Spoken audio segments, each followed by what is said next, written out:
Hi guys, this is Speak About Digital, and in this video we'll show you a simple way how you can easily connect Discord with Google Calendar. So this is like an easy and short tutorial. What you want to do is just scroll down below on this video to the description and click on the link. Then you are gonna come across to this page, Make. And Make is a powerful integration platform that would allow you to connect different apps without having to write a single line of code. Make integrates with over 1000 apps and services. Two of those apps are Discord and Google Calendar. And you get also the free accounts that you can test it out by yourself. Okay, so to connect Discord with Google Calendar, just follow the steps.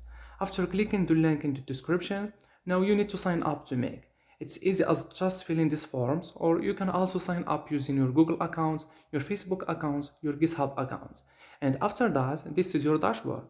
Now you want to click this create new scenario button right here on the top right, and here you are. Click the plus symbol and just search for the apps that you want to connect.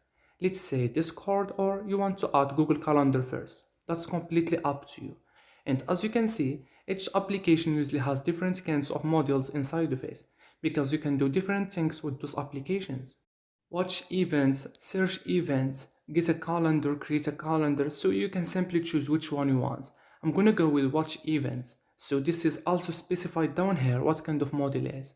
Then you need to connect it with your accounts here. And then after that, click the plus icon here, and now you need to add another major module and add Discord.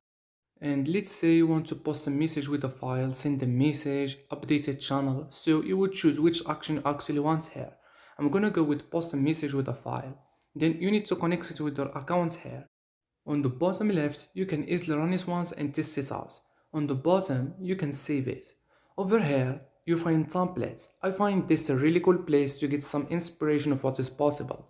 For example, over here, I could search by an app. I could say, okay, give me all the templates that contain a Discord module. And down here, you see all kinds of things that are possible. You can use them as they are or customize them to suit your needs. Other than that, you can just click help, customer support, then you can contact the Make customer support with technical issues, scenario, and you could paste the URL of your scenario if you need any help from them. You can also watch my Make tutorial on my YouTube channel. And that's it. So hopefully this video helped you out. If it did, you can click the like button, that helps a lot. Thank you. So thank you very much guys for watching, and bye bye.